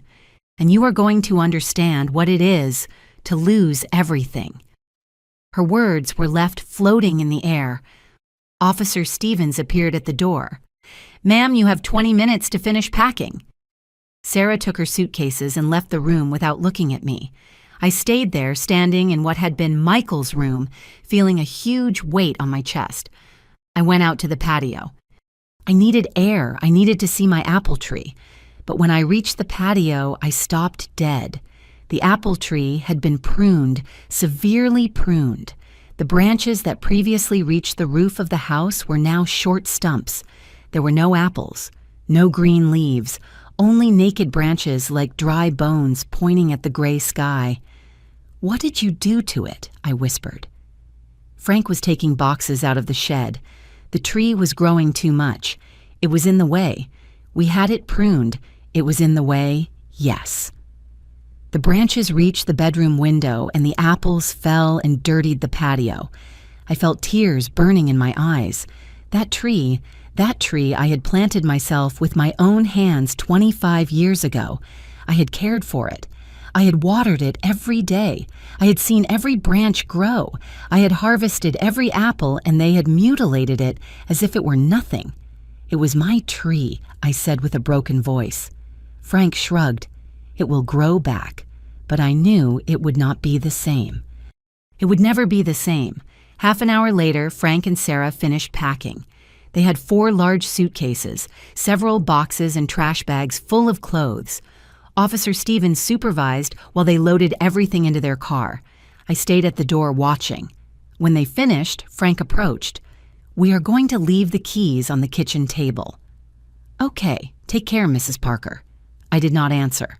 Sarah passed by me without saying anything, but she shot me a look full of resentment. They got in the car and left. Officer Stevens handed me some papers. "The eviction has been executed. The property is yours again. Here are the official documents." "Thank you, officer. If you have any problem, if they try to return, call us immediately." "I will." The officer and Mr. Davis also left shortly after, and finally I was left alone in my house. I entered slowly. The silence was absolute. I walked through the living room, touching the walls. They smelled different of new paint of strangers. I went to the kitchen. The shiny stove looked at me like an insult. I went to my bedroom. The huge bed occupied the whole space. I went to Michael's room. It was empty now, only the marks on the walls where they had hung things. And finally, I went out to the patio. I sat on the concrete floor in front of the pruned apple tree, and I cried. I cried for everything I had lost. Not only the months in a coma, not only my furniture, my decoration, my home as I knew it. I cried for my son, for the sweet boy who hugged me and told me he loved me, for the young man who promised to take care of me always, for the man who should have been on my side, but who chose his wife over his mother. I cried because I had won my house, but I had lost my son, and that loss hurt more than anything else. I do not know how long I sat there. The sky darkened. The clouds finally opened and it started to rain. Thick, cold drops falling on my head, my back, but I did not move. I let the rain soak me. I let it wash my tears. And in the middle of that rain, I made a promise to myself. I was going to rebuild my house. I was going to give it back its soul. I was going to bring my furniture from the shed. I was going to remove that white paint and give the cream color back to the walls. I was going to take care of my apple tree until it bore fruit again. And if Michael wanted to be part of my life again, he would have to earn it, because I was no longer the mother who forgave everything unconditionally. I was no longer the woman who stayed quiet. I was Emily Parker, and I had survived worse things than this. When it finally stopped raining, I got up, soaked body aching but head held high. I entered my house. I went to the patio shed. There were my things piled up like trash. My floral fabric sofa, my painted wooden table, my chipped mugs, my ceramic plates with flowers all covered in dust, forgotten, but still there. I took one of my mugs, cleaned it with the sleeve of my blouse, took it to the kitchen, put water to heat on that new stove I hated, prepared coffee, and sat on the kitchen floor because I still hadn't brought my table, and drank that coffee in my old mug. It tasted of home, of resistance, of dignity, and in that moment, I knew I was going to be okay. Maybe not today, maybe not tomorrow, but someday I was going to be okay. I spent the first night alone in my house, not in my bed. That huge bed Jessica's parents had left was not mine. I did not want to sleep there. I slept on the floral fabric sofa I had taken out of the shed. I cleaned it as best as I could, dusted it with a damp cloth, and lay down there. It was uncomfortable. The flowers were faded, the cushions flattened after years of use, but it was mine. And that night, for the first time in months, I slept in peace. The next day, I woke up early. The sun was just rising when I opened my eyes. The light came through the old curtains I had also rescued from the shed. I got up slowly. My body was still weak, but every day I felt a little stronger. I made coffee in my old coffee pot. I used my chipped mug. I sat in my wooden chair by the kitchen window. And while I drank that coffee, looking at the patio where my apple tree tried to survive with its mutilated branches, I made a decision. I was not going to stay in bitterness. I was not going to live the rest of my life remembering what they had taken from me. I was going to rebuild. I was going to heal. I was going to forgive. But forgiving did not mean forgetting, and forgiving did not mean allowing it to happen again. That morning, I called Lawyer Davis. "Good morning, Mrs. Parker. How was the night in your house, good Mr. Davis? Thank you for everything you did for me." "You do not have to thank me. Have you decided what you are going to do with the criminal charges against your son?" I breathed deep. "I want to drop them." There was a silence. "Are you sure?" "Yes. My son made a mistake, a serious mistake, but I do not want him to go to jail. I want him to learn. I want him to live with the consequences of his decisions, but not that way. I understand. I will proceed with dropping the charges. But Mrs. Parker, you have to understand that if he does something like this again, he will not, because I am not going to give him the chance. What do you mean, I want you to prepare a will? A will where it is clear that my house, my assets, everything I have will be donated to a charity foundation when I die. My son is not going to inherit anything." Mr. Davis coughed, surprised. "Ma'am, are you completely sure of that?" "Completely. I worked all my life for this house. I built it with my sweat. And I am not going to allow someone who showed not to value it to keep it when I am no longer here. I understand. I will prepare the documents. Thank you, Mr. Davis." I hung up, and I felt something strange in my chest. It was not sadness. It was not rage. It was liberation, because finally I had taken control of my own life. The following days I spent cleaning. I took out all the furniture Jessica's parents had left. The leather couch, the glass table, the huge bed, the modern lamps.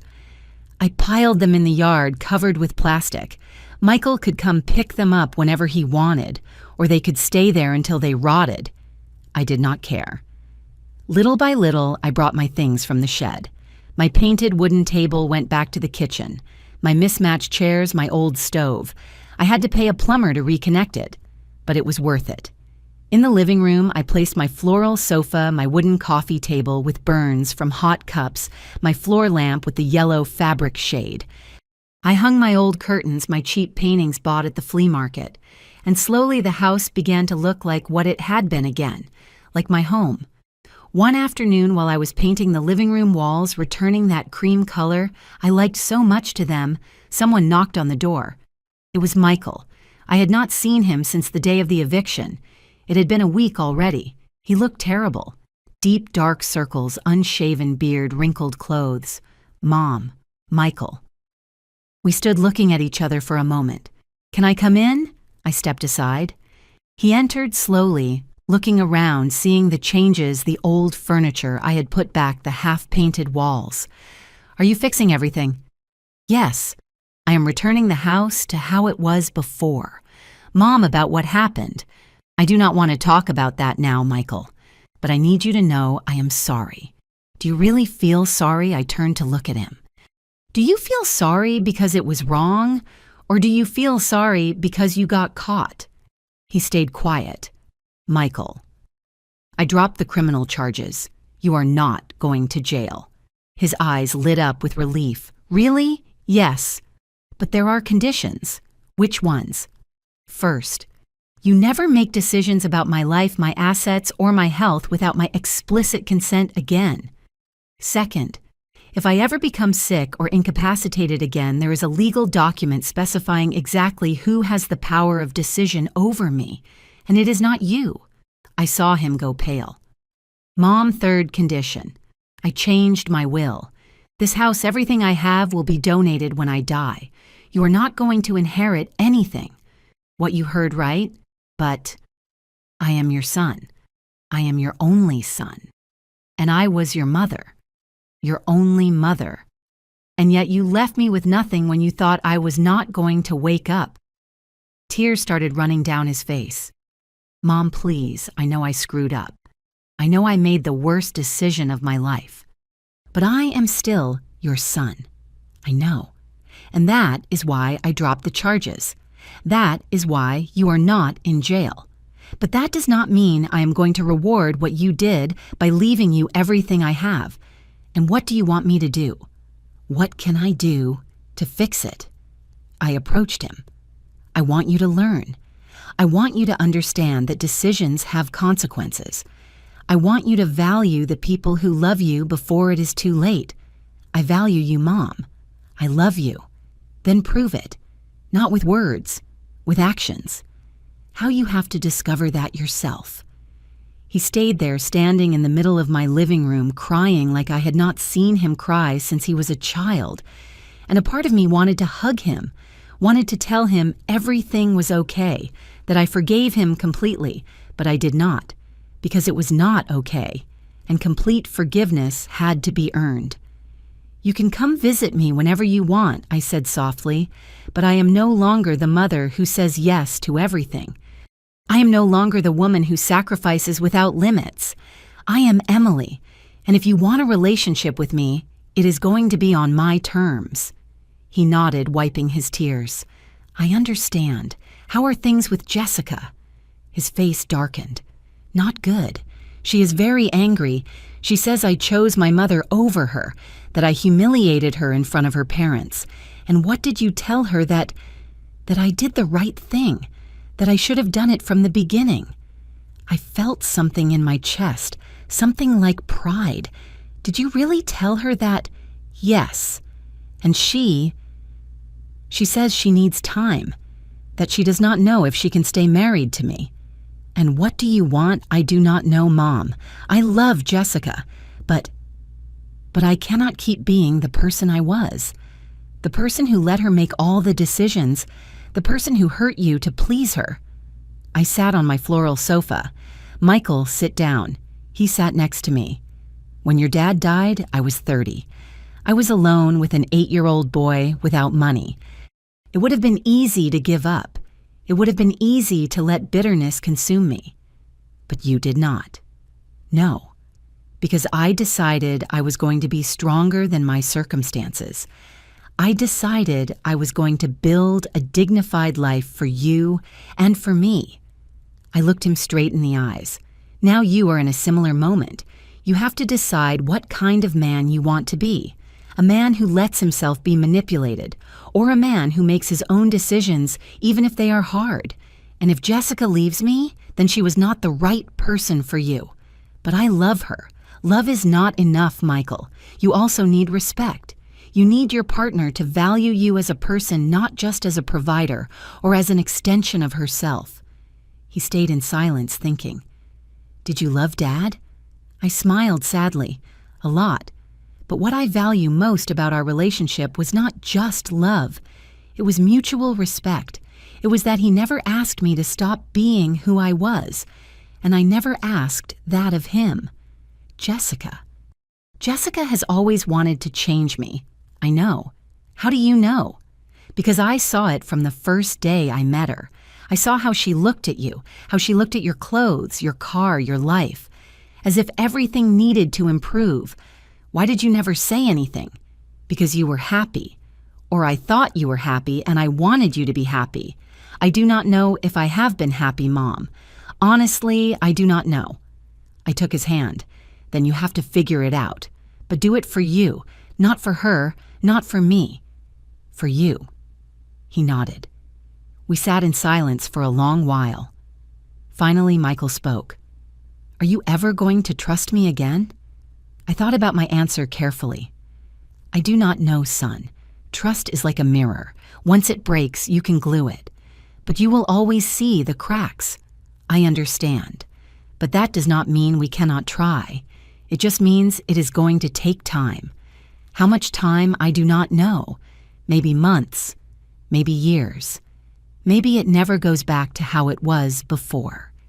But we can build something new, something different, something better maybe, if we are both willing to work on it. He stood up. Thank you, Mom, for not sending me to jail, for giving me another chance. You are my son. You are always going to have chances with me, but you are not going to have free passes anymore. He smiled weakly. Understood. He walked to the door. Before leaving, he turned around. Can I come help you paint? I looked at the half-finished walls. Do you really want to? Yes, I would like to spend time with you, doing something together, like before. I felt tears in my eyes, but I held them back. Come on, Saturday, early. I'm going to make coffee and sweet bread. His smile grew bigger. I will be there. And he left. That night, I sat on the patio, in front of the apple tree. Its branches were still bare, but if I looked carefully, I could see small green shoots starting to appear. New life, growth. After the brutal pruning, the tree was healing, like me. I took my cup of coffee and raised it to the sky, to new beginnings. I whispered to dignity, to strength. And I took a sip. It tasted bitter, but it also tasted like victory. The following Saturday, Michael arrived at 8 in the morning. He brought a bag with pastries from a bakery nearby, the same one where I bought when he was a child. I brought cinnamon rolls and turnovers, your favorites. I smiled. Thank you. I made coffee. We sat in the kitchen at my painted wooden table, and for the first time in years, we had breakfast together without tension, without Jessica interrupting, without urgent calls from work, just him and me, like in the old days. After breakfast, we painted. Michael put on an old t-shirt and we started painting the living room walls. Cream color, the color I loved. We worked in silence most of the time, a comfortable silence, not awkward. Mid-morning, while we were painting, Michael spoke. Mom, do you remember when I was a kid and helped you sell pies at the square? I smiled. Of course I remember. You carried that heavy box without complaining. I wanted to help you. I wanted you to be proud of me. I have always been proud of you, Michael. Even now, I stopped painting and looked at him. I am disappointed by what you did, but I am still proud of the man you can become. And if I do not become him, then it will be your decision. But I am going to keep waiting, because you are my son, and sons always have a chance to grow. He went back to painting, but I saw tears running down his cheeks. I said nothing. I just kept painting beside him. By the end of the day, the walls were finished. Cream color. Perfect. The house started looking like before, like my home. Michael stayed until late. We had dinner together, casserole with rice. Simple food, but made with love. When he left, he hugged me tight. Thank you, Mom. Why for not giving up on me? I am never going to give up on you, but I am also not going to allow you to hurt me again. I know, and I will not, I promise you. Let it not just be words, Michael. Let it be actions. They will be. And he left. I stayed at the door watching him walk to his car, and for the first time in a long time, I felt hope. Not hope that everything would go back to how it was before, but hope that we could build something new, something stronger, something based on respect, on healthy boundaries, on true love. Not on blind sacrifice, but on mutual dignity. 3 months passed, 3 months where my life, little by little, found its rhythm again. My house was completely restored. The cream-colored walls, my old furniture. In its place, the apple tree with new green leaves sprouting small but firm. I went back to selling pies at the square on weekends. Not because I needed the money, but because I liked it. Because it made me feel useful, because it connected me with the people of my neighborhood. Emily, so good to see you back. We thought you were gone. We heard you were very sick. And I smiled and told them, without giving many details, that I had been in the hospital, but I was fine now. Life went on. Michael came to visit me every 2 weeks. Sometimes he brought pastries. Sometimes he just came to sit with me on the patio and drink coffee. We did not talk much about what had happened. That was already said, but slowly we were rebuilding something. It was not like before. It would never be like before, but it was something new. Something more honest. One Saturday, while we were drinking coffee under the apple tree, I asked him, "How are things with Jessica?" He stayed quiet for a moment. She left. She left, yes, a month ago. She said she could not be with someone who chose his mother over her. I felt something tighten in my chest. "I am sorry, son. I am not." I looked at him surprised. No, Mom. I realized something after she left. I realized that during all those years, I was trying to be someone I was not, trying to please her, trying to be enough for her. And I never was. I never was going to be. "How do you feel, Free?" He smiled sadly. "For the first time in years, I feel free." I took his hand. "I am happy for you. Really, really.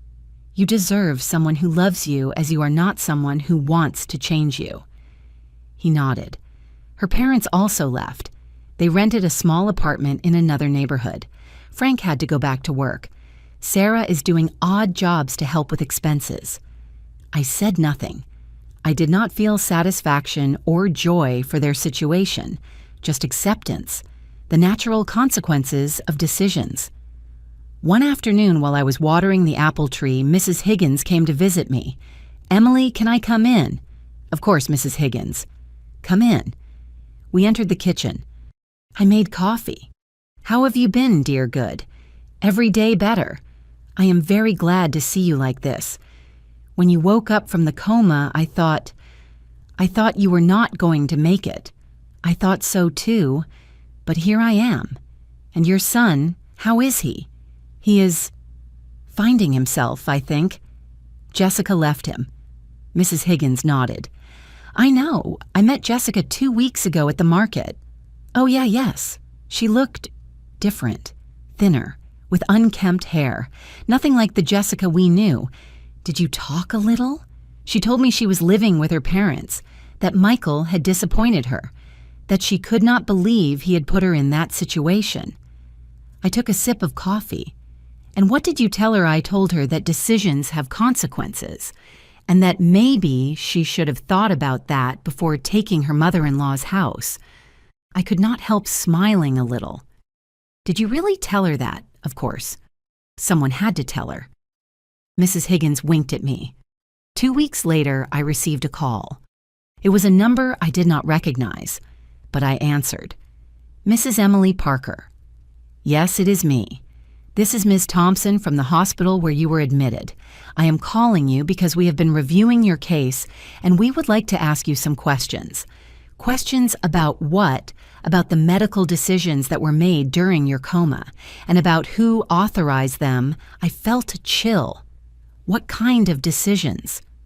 "Well, according to our records, your son signed several documents authorizing treatments and procedures.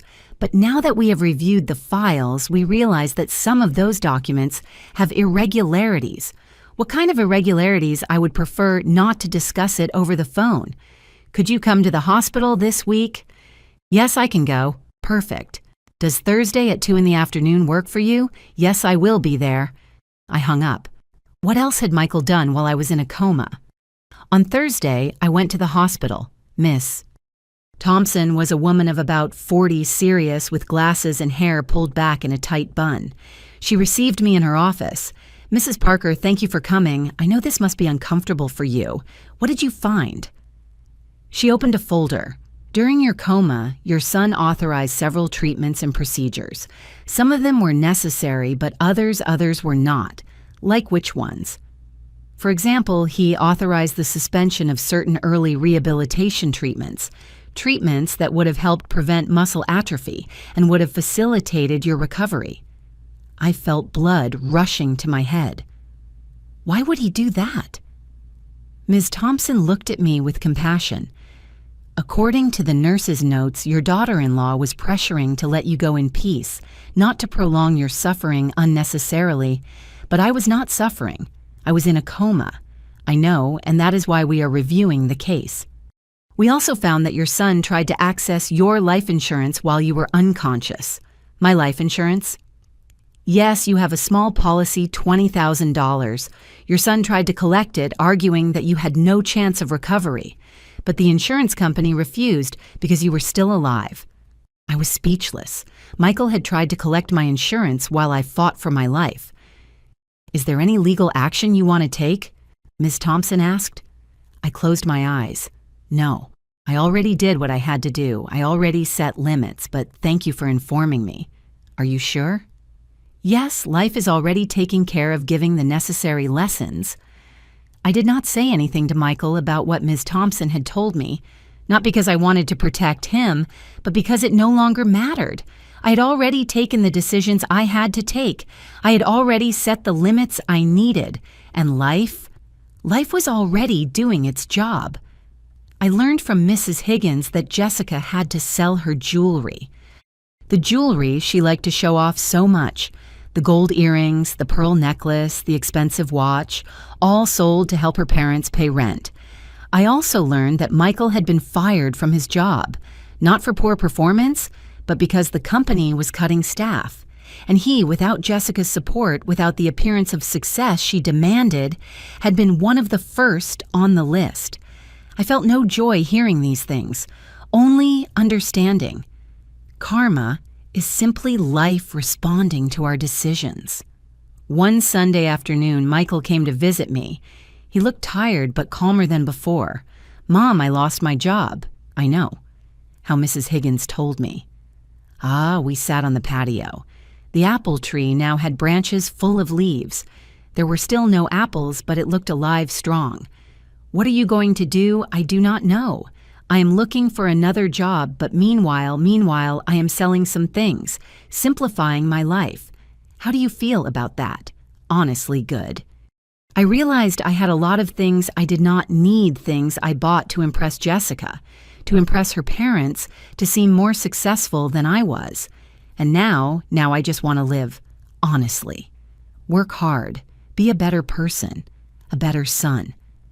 I looked at him. You are growing, Michael. I had to fall first. Sometimes it is necessary. He took a sip of coffee. Mom, I know you changed your will. I know I am not going to inherit anything. That is right. And it is okay. I understand. I deserve it. It is not about what you deserve. It is about protecting what I built and making sure that if something happens to me, it helps people who really need it. He nodded. Can I ask you something, Are you ever going to be able to forgive me completely? I thought about my answer. I already forgave you, Michael. But forgiveness does not mean forgetting, and it does not mean things go back to how they were before. It means I am letting go of resentment. It means I am giving you the chance to be better. But trust that you have to earn again. I will. I promise you. Do not promise me. Just do it. He smiled. I will. That night I sat alone on the patio.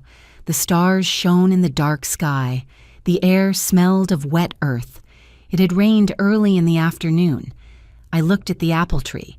Its leaves moved gently with the breeze, and I thought about everything that had happened. The stroke, the coma, the waking up, the betrayal, the struggle, the recovery. And I realized something. I did not need revenge. I did not need to destroy anyone. Life had taken care of everything. Michael had lost his marriage, his job, his appearance of success. Jessica had lost her status, her comfort, her control. Jessica's parents had lost their house, their peace of mind, their comfortable retirement. Not because of me, because of their own decisions. Life always collects its debts. I whispered to the wind, and I took a sip of my coffee. It tasted of peace. 6 months have passed since I woke up from the coma. 6 months since I came back to life and discovered that everything had changed. Today is Sunday. The sun enters through my kitchen window, illuminating my cup of coffee and the plate with pastries I bought yesterday at the neighborhood bakery. I am sitting at my painted wooden table. The same table where Michael did his homework when he was a child. The same table where I've had thousands of coffees throughout my life. Outside in the patio, my apple tree has its first apple. Just one. Small. still green. But it is there. After the brutal pruning, after being left naked and wounded, the tree bore fruit again. Like me. Michael found a job 2 months ago. It is not the same type of job he had before. It is not in a fancy office with an impressive title. It is in a small accounting firm helping local businesses with their taxes. He earns less, but he is calmer. He comes to visit me every week now. Sometimes he brings flowers from the market. Sometimes he just brings his presents. And that is enough. Last week he helped me fix a leak in the roof. We worked together, in silence, like before. When we finished, we sat on the patio and drank lemonade. "Mom," he said, looking at the apple tree. "It has an apple." "Yes. The first one since they pruned it. It is going to grow back strong, like all things that survive storms." He looked at me. "Are you talking about the tree or about you?" I smiled. "Both. I have not heard from Jessica again. Mrs. Higgins told me she moved with her parents to another city, far from here, far from memories. I wish her the best, truly, because holding a grudge only poisons the one who holds it, and I no longer have space in my heart for poison. This morning, while I was watering the apple tree, I thought about everything I learned. I learned that love without limits is not love. It is self-destruction. I learned that forgiving does not mean allowing them to hurt you again. I learned that brotherhood is more important than keeping the peace at any cost. I learned that sometimes the people you love are going to disappoint you, and that it is okay to feel pain for that, but it is also okay to move on. I learned that karma is not revenge. It is simply life responding to our decisions. And I learned that it is never too late to start over. I am 60 years old. I am not young. But I am not finished either. I can still bake pies. I can still paint walls. I can still plant trees and watch them grow. I can still live. Yesterday, a young woman came to buy pies from me at the square. She was about 30, with a small child by the hand. "Ma'am, do you still have meat pies?" "Yes, honey. How many do you want?" "6, please." While I was packing the pies, I noticed her eyes were red, as if she had been crying. "Are you okay?" She nodded quickly. Yes, it has just been a hard day." I handed her the pies. Life is hard sometimes, but it always passes. Always. She looked at me with bright eyes. "Do you believe so? I know so, because I have also had hard days. Many. But here I am." She smiled weakly. "Thank you, ma'am. You are welcome, honey. Take care." She left with her child, and I stayed thinking, maybe that is my new mission in this life, to remind people that hard days pass, that storms end, that after darkness there is always light. This afternoon, Michael is coming to eat. I am going to make his favorite dish, casserole with rice. We are going to sit at the kitchen table like before, and we are going to talk about simple things, about life, about the future. We are not going to talk about the past. That is already said. We are going to build something new, something based on respect, on honesty, on healthy boundaries. And maybe someday we will have complete trust again. Or maybe not. But that is okay. Because the important thing is not to go back to being as we were. The important thing is to be better than we were.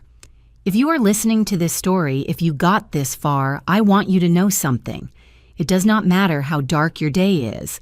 It does not matter who betrayed you. It does not matter how lost you feel. There is always a way out. There is always a way to start over. I woke up from a coma and discovered that they had taken everything from me. My house, my dignity, my place in the world. But I did not give up. I fought. I got up. I set limits. I recovered what was mine. And if I could do it at 60 years old after 6 months, in a coma after losing almost everything, you can too. You do not need revenge. You just need dignity. You do not need to destroy anyone. You just need to protect yourself. And above all, you need to remember that you deserve respect. Even from the people you love, especially from the people you love. My name is Emily Parker. I am 60 years old, and this was my story, the story of how I lost almost everything and how I recovered it. Not with rage, not with revenge, but with dignity, with limits, and with the certainty that I deserve to be treated with respect. If my story helps a single woman open her eyes, set limits, defend her dignity, it will have been worth it. Thank you for listening to me until the end. God bless you. And remember, after the storm, always, always the sun comes out again.